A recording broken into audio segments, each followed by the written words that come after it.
سیدنا صدیق اکبر رضی اللہ تعالیٰ عنہ کے دور خلافت میں شام سے ایک تاجر آیا اور حضرت ابوبکر صدیق رضی اللہ تعالیٰ عنہ کے دربار میں گئے اور حضرت ابوبکر صدیق رضی اللہ تعالیٰ عنہ سے فرمایا آپ امیر بھی ہیں اور مسلمانوں کے امیر بھی ہیں۔ مطلب کیا تھا؟ مطلب یہ تھا کہ آپ مسلمانوں کے امیر بھی ہیں اور اللہ رب العزت نے آپ کو مال و دولت کی عطا کر دیا، لہذا آپ اس طرح سے بھی امیر ہیں۔ لہذا میں اس وجہ سے یہاں پہ آیا ہوں، تاجر بندہ تھا لیکن کچھ ایسا ہوا کہ تجارت میں میں نے نقصان اٹھایا، میں مقروض ہو گیا ہوں، مجھے 3000 اشرفیوں کی ضرورت ہے۔ ابو بکر رضی اللہ تعالی عنہ نے اس تاجر کو ہاتھ سے پکڑا، فرمایا کہ آ جائے گھر چلتے ہیں۔ باہر سے تو بڑا شاندار نظر آ رہا تھا دروازہ، سوچا کہ اندر جائیں گے تو ابو بکر رضی اللہ تعالی عنہ اپنے خزانے سے کچھ نہ کچھ مجھے عطا فرمائیں گے۔ حضرت ابو بکر ہاتھ پکڑ کے اس تاجر کو اندر لے گئے اور اپنے گھر کا پورا اس کو جو ہے وہ چکر لگوایا، کہا کہ دیکھیے یہ میری حالت ہے۔ اس شام کے تاجر نے اندر جا کے دیکھا کہ اور کوئی چارپائی بھی نہیں تھی جس پہ حضرت ابو بکر آرام فرماتے۔ وقت کے امیر ہیں، خلیفہ وقت ہے، تمام مسلمانوں کے امیر ہیں، لیکن حالت یہ ہے کہ گھر میں چارپائی تک بھی نہیں۔ یہ حالت دیکھی تو تاجر پریشان ہو گیا، لیکن بڑی امید سے آیا تھا۔ تو حضرت ابو بکر صدیق رضی اللہ تعالی عنہ نے تاجر کو تھوڑا سا حوصلہ دیا، فرمایا کہ گھبرانے کی ضرورت نہیں ہے، پریشان ہونے کی کوئی بات نہیں ہے۔ فرمایا کہ میں آپ کو ایک ایسے شخص کا پتہ بتا دیتا ہوں، آپ وہاں پہ جائیں، آپ کی جو بھی ضرورت ہوگی وہ آپ کی ضرورت کو پوری کریں گے۔ فرمایا کہ آپ عثمان غنی کے پاس جائیں، اس کے پاس جا کے اپنی ضرورت اس کے سامنے رکھیں، وہ آپ کی ضرور مدد کریں گے۔ تو شام کے تاجر کہتے ہیں کہ میں نے حضرت ابو بکر صدیق رضی اللہ تعالیٰ عنہ سے کہا کہ جا کے میں آپ کا نام لے لوں کہ مجھے حضرت ابو بکر نے بھیجا ہے، امیر الوقت نے بھیجا ہے، مسلمانوں کے امیر نے بھیجا ہے، کیا میں آپ وہاں جا کے آپ کا نام لے لوں؟ مطلب کیا تھا؟ مطلب یہ کہ میں آپ کی سفارش لے کے وہاں پہ جاؤں، جس طرح سے آج کل ہوتا ہے۔ اگر کہیں پہ کوئی کام کروانا ہو تو پہلے سفارش ڈھونڈنا پڑتا، پھر جا کے اپنا کام کروانا پڑتا ہے۔ تو اس نے بھی یہ کہا کہ کیا میں وہاں پہ جا کے آپ کا نام لے لوں کہ امیر المؤمنین نے مجھے یہاں پہ بھیجا ہے؟ حضرت ابو بکر صدیق رضی اللہ تعالیٰ عنہ نے فرمایا کہ وہاں پہ جا کر میرے نام لینے کی ضرورت ہی نہیں ہے، میرا نام نہ بھی ہو، وہ آپ کی جو بھی ضرورت ہو وہ پوری کر دیں گے۔ تو یہ کہتے ہیں کہ میں چلا گیا حضرت عثمان غنی رضی اللہ تعالیٰ عنہ کے گھر کی طرف۔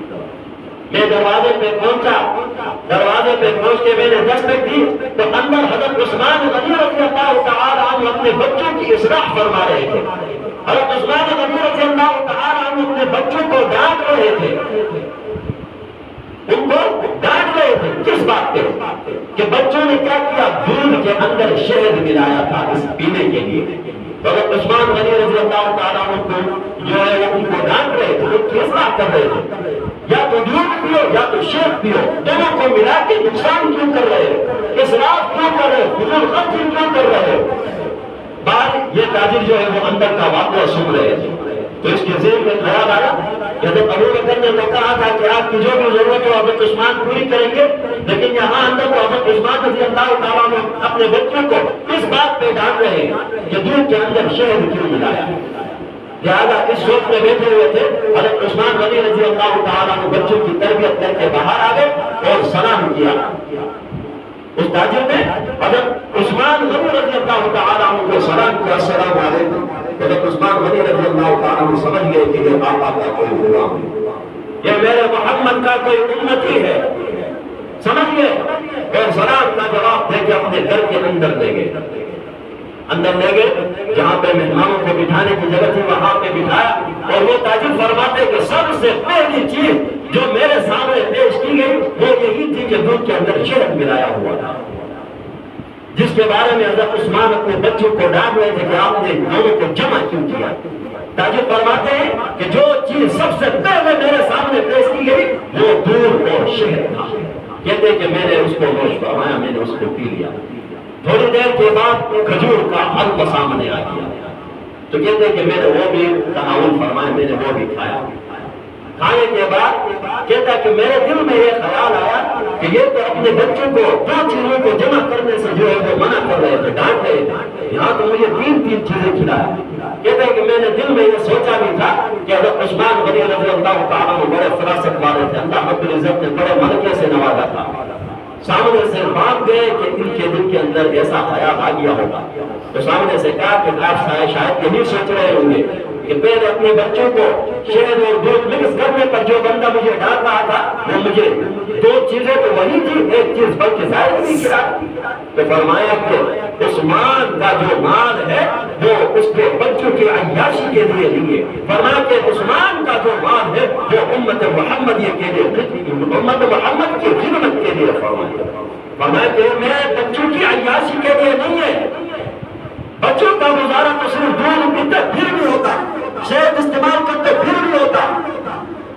میں ان کو اس وجہ سے ڈانٹ رہا تھا، میں ان کو یہی سمجھا رہا تھا کہ عثمان کا مال آپ کی عیاشیوں کے لیے نہیں بلکہ یہ محمد صلی اللہ علیہ وسلم کے غلاموں کی خدمت کے لیے رکھا ہوا ہے۔ ایسے صحیح تھے، کہتے کہ یہ فرمانے کے بعد اپنے غلام کو آواز دیا، غلام اندر سے ایک اونٹ لے کے آیا جس پر کجاو کسا ہوا، اس کے اوپر سامان لدے ہوئے۔ کہتے کہ میں نے دیکھا کہ پورا اونٹ سامنے ہے اور پورے اوپر سامان رکھے ہوئے۔ حضرت عثمان غنی رضی اللہ تعالی عنہ نے سامنے سے فرمایا کہ یہ اونٹ میں نے آپ کے لیے تیار کروایا ہے، اور اس اونٹ کے اوپر میں نے آپ کے لیے اور آپ کے گھر والوں کے لیے میں نے کپڑے بھی رکھے ہوئے۔ تاجر کہتا ہے کہ میں نے کوئی ضرورت بتائی نہیں تھی کہ مجھے 300 اشرفیوں کی ضرورت ہے، یہ نہیں بتایا تھا، بغیر بتائے ہوئے حضرت عثمان رضی اللہ تعالیٰ عنہ نے کتنی مدد کری۔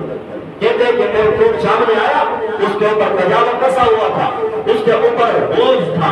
حضرت عثمان غنی رضی اللہ تعالیٰ عنہ نے فرمایا کہ اس میں نے آپ کے اور آپ کے گھر والوں کے لیے کپڑے رکھے ہوئے ہیں، اور پھر غلام کو آواز دی کہ تھیلی بھی لے آئے، تو غلام نے تھیلی لا کے دی۔ حضرت عثمان غنی رضی اللہ تعالیٰ عنہ نے فرمایا کہ اس میں 6000 اشرفیاں ہیں۔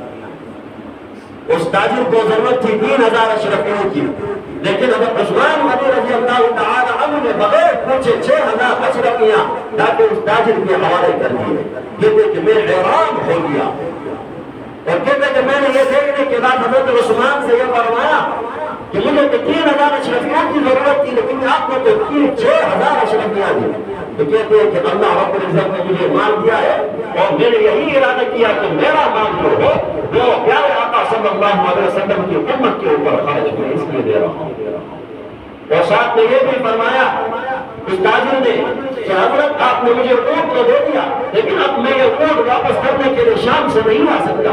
حضرت عثمان غنی رضی اللہ تعالیٰ عنہ نے فرمایا میں نے آپ کو اونٹ اس وجہ سے نہیں دیا کہ آپ واپس لا کے مجھے دے دیں، آپ پیدل آئے تھے لہذا آپ یہاں سے سواری پر جائیں گے، میں نے اس لیے آپ کو دیا۔